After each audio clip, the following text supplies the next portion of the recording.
Good morning, dear students. Today we'll start with estimation of copper and brass. So the brass samples, you can see brass pellets, which is in the beaker, which consist of copper around 40 to 60%, and the rest is zinc, which is 60 to 40%. So we'll estimate here the copper. So the first copper is present in the brass is dissolved with concentrated nitric acid, 5 ml of concentrated nitric acid. So when you treat this with concentrated nitric acid,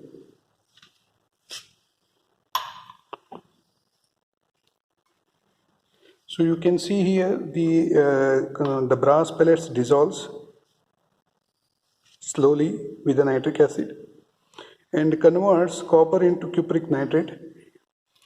And with the liberation of nitrogen dioxide gas,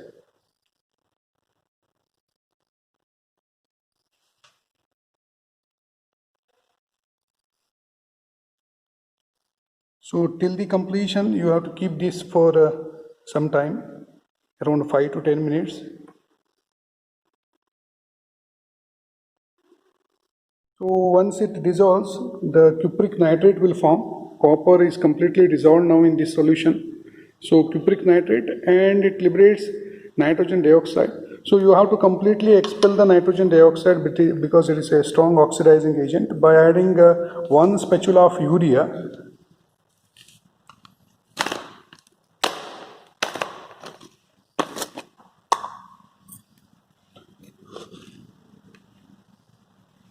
So add 1 spatula of urea because nitrogen dioxide is a strong oxidizing agent, and you are going to titrate in the next course of reaction with sodium thiosulfate. So that is a strong reducing agent. So you can expel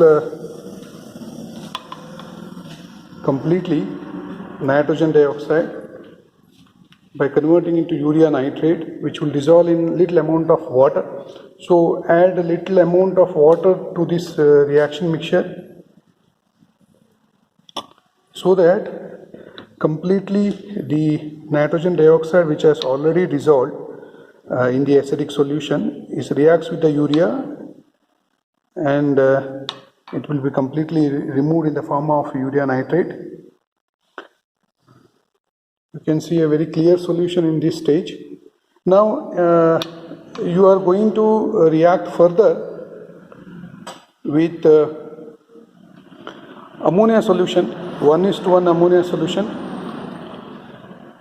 to convert cupric nitrate into copper 2 hydroxide, which is obtained in the form of blue precipitate. Slowly add you can see the formation of blue precipitate.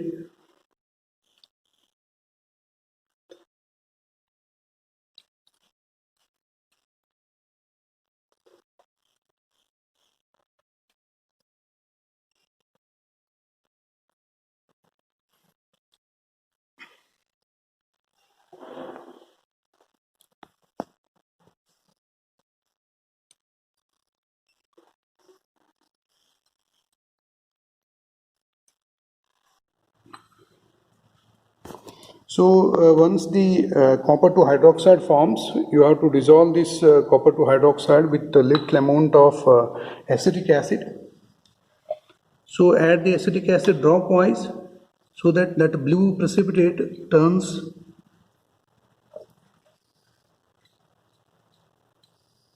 dissolves in acetic acid. You can see very clearly the blue acetic acid. Yes.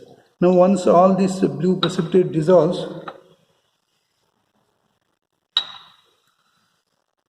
so you can see very clearly blue precipitate has dissolved. So this solution you dilute it to the 100 ml volumetric flask, make your stock solution.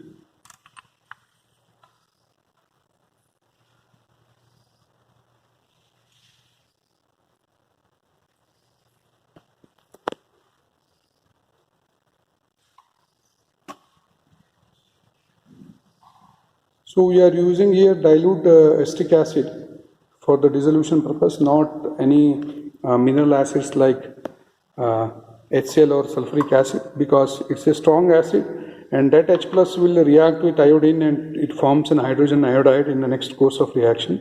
So to stop the interference of formation of hydrogen iodide,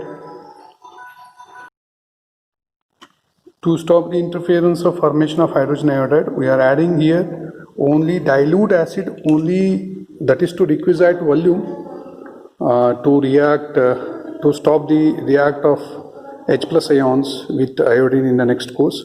Now we have adjusted up to the mark with distilled water. So this solution is shaken well, and 20 cc or 50 cc or even maybe 30 cc of the solution is taken out, requisite volume. So here we will take out 25 cc of the stock solution.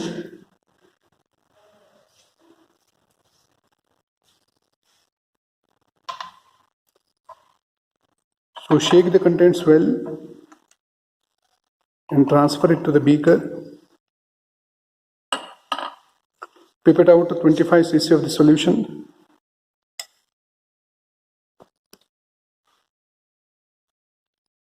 In a clean volumetric flask, in a clean conical flask.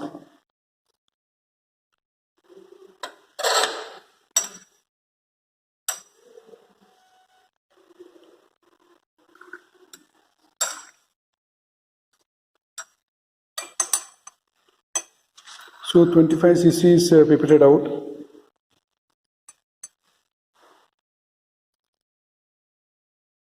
Now it contains copper 2 hydroxide. You have to liberate iodine by adding potassium iodide into this solution. Once you add potassium iodide, it starts liberating iodine. So CuOH twice reacts with potassium iodide and liberates cuprous iodide as well as iodine. To stop the interference of formation of hydrogen iodide, we are adding here only dilute acid, only that is to requisite volume to stop the react of H plus ions with iodine in the next course. Now we have adjusted up to the mark with distilled water. So this solution is shaken well, and 20 cc or 50 cc or even maybe 30 cc of the solution is taken out, requisite volume. So here we will take out 25 cc of the stock solution.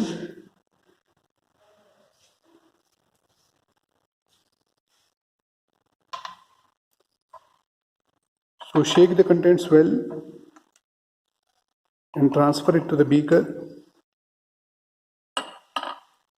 Pipette out 25 cc of the solution.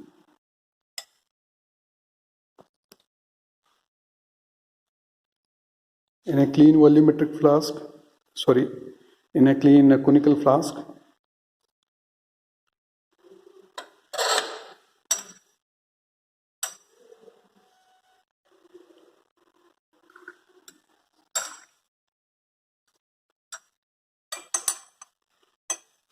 So 25 cc is pipetted out.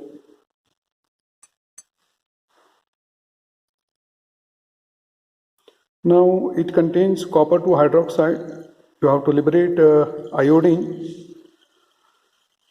by adding potassium iodide into this solution. Once you add potassium iodide, it starts liberating iodine. So CuOH twice reacts with potassium iodide and liberates cuprous iodide as well as iodine.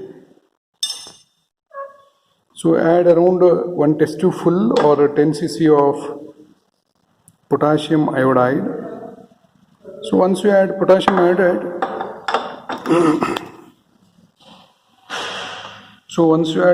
iodide, to this, you can see there is a liberation of iodine. The whole solution turns yellow, indicating liberating iodine. You can see the yellow color of the solution. The yellow is due to the iodine. And this iodine is equivalent amount of iodine is liberated from equivalent amount of copper which gets converted into copper to hydroxide. So this yellow color you have to titrate till this dark yellow color will turn into pale yellow color by filling the sodium thiosulfate, standard sodium thiosulfate of 0.025 normality into burette and titrate this dark colored yellow solution till it becomes pale yellow.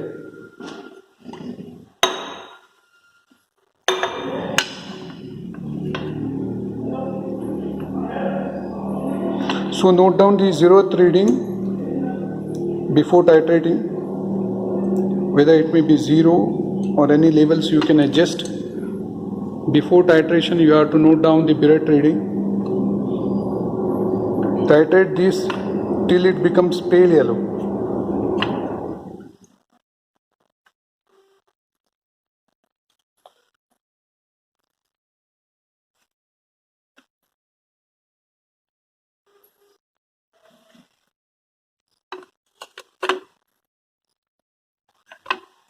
Now you can see the change in the color.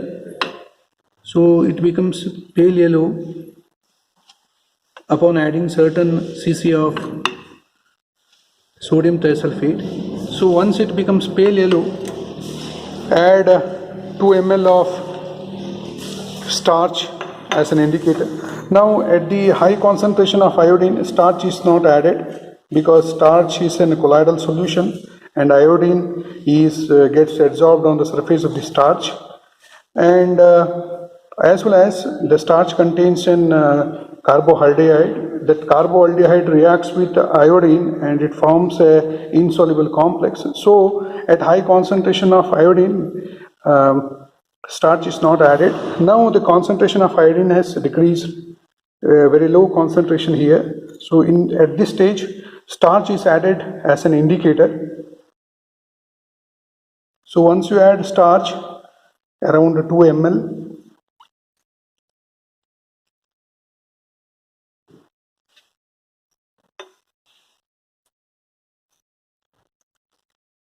so you have to add proper quantity of the indicator so that your complete iodine should form a complex and turns into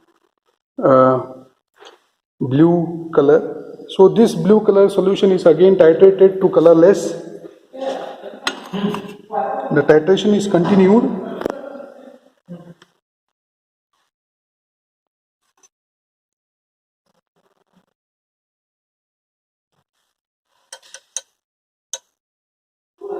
So continue the titration till this blue color completely converts into colorless. So you can see the change in the color. Yes. Now once it turns into colorless,